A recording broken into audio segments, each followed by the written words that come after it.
Assalamualaikum warahmatullahi wabarakatuh. Perkenalkan, nama saya Galus Karkinanti, NPM 1912011070. Saya akan menjelaskan tentang pengertian istilah serta definisi hukum tata negara. Pengertian istilah serta definisi hukum tata negara. Ilmu hukum tata negara merupakan salah satu cabang ilmu hukum secara khusus mengkaji persoalan hukum dalam konteks kenegaraan. Menurut Wirjono Prodjodikora, kita memasuki bidang hukum tata negara apabila kita membahas norma-norma hukum yang mengatur hubungan antara subjek hukum orang atau bukan orang dengan sekelompok orang atau bahkan hukum berwujud negara atau bagian dari negara. Kusnardi dan Harmaili Ibrahim sendiri mengatakan bahwa hukum tata negara dapat dirumuskan sebagai sekumpulan peraturan yang mengatur organisasi daripada negara, hubungan antar alat perlengkapan negara dalam garis vertikal dan horizontal, serta kedudukan warga negara dan hak-hak asasinya. Istilah hukum tata negara terkandung dua pengertian, yaitu dalam arti luas dan dalam arti sempit. Hukum tata negara dalam arti luas termasuk di dalamnya hukum administrasi negara atau hukum tata pemerintahan.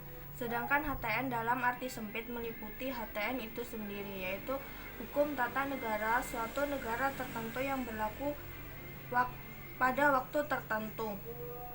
Hukum tata negara juga dapat dibedakan antara hukum tata negara umum dan hukum tata negara positif.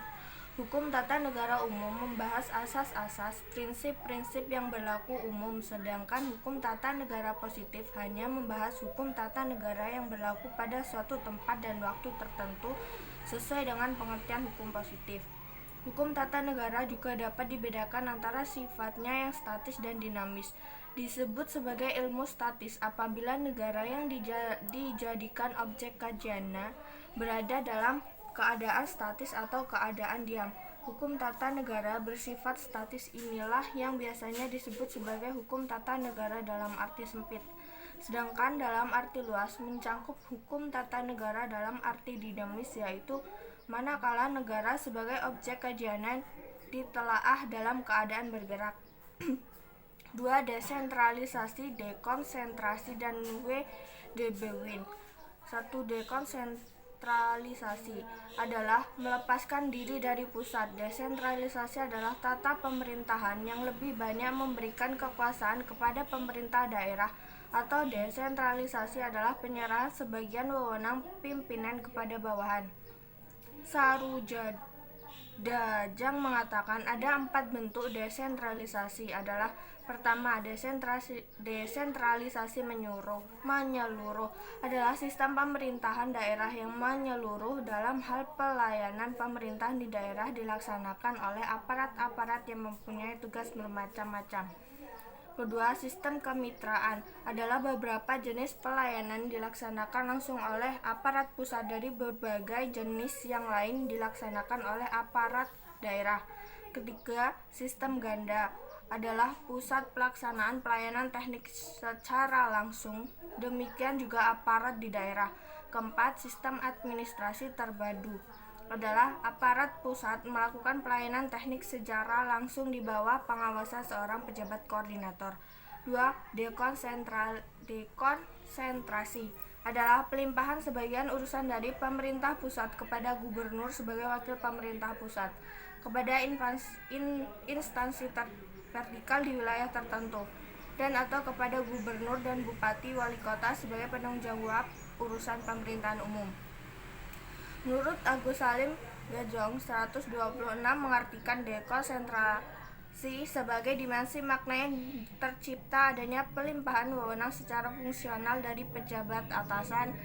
Pola pelaksanaan asas dekonsentrasi nampak pada pasal 10 ayat 2 huruf B Undang-Undang Nomor 23 Tahun 2004, yaitu melimpahkan wewenang kepada instansi vertikal yang ada di daerah atau gubernur sebagai wakil pemerintah pusat berdasarkan asas dekonsentrasi.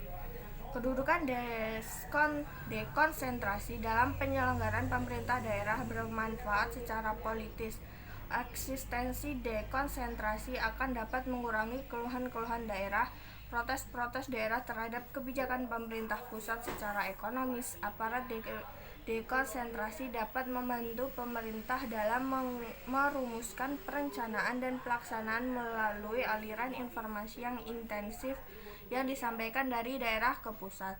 Dekonsentrasi memungkinkan terjadinya kontak secara langsung antara pemerintah dengan yang diperintah atau rakyat. Kehadiran perangkat dekonsentrasi di daerah dapat mengamankan pelaksanaan kebijakan pemerintah pusat atau kebijakan nasional di bidang politik, ekonomi, dan administrasi, dapat menjadi alat yang efektif untuk menjamin persatuan dan kesatuan nasional. Artinya, secara konseptual, dekonsentrasi adalah pelimpahan wewenang administratif di pemerintah pusat kepada pejabat yang berada pada wilayah negara luar kantor pusatnya. Pelimpahan wewenang hanya wewenang administratif, sedangkan wewenang politik dipegang oleh pemerintah pusat. 3.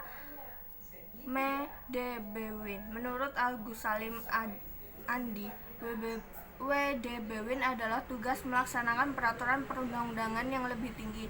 Daerah terikat melaksanakan peraturan perundang-undangan termasuk yang diperintahkan atau diminta dalam rangka tugas pembantuan. Artinya pemerintah daerah tidak punya hak untuk menolak. Menurut Bagirmanan, tugas pembantuan adalah tugas melaksanakan peraturan perundang-undangan yang lebih tinggi. Daerah terikat melaksanakan peraturan perundang-undangan termasuk diperintahkan atau diminta dalam rangka tugas pembantuan, sehingga tugas pembantuan diartikan sebagai pemberian kemungkinan kepada pemerintah pusat atau pemerintah daerah yang tingkatannya lebih atas untuk dimintai bantuan kepada pemerintah daerah atau pemerintah daerah yang tingkatannya lebih rendah di dalam penyelenggaraan tugas-tugas atau kepentingan-kepentingan yang termasuk rumah tangga daerah yang diminta bantuan. Sekian penjelasan dari saya, kurang lebihnya saya mohon maaf. Saya akhiri, wassalamualaikum warahmatullahi wabarakatuh.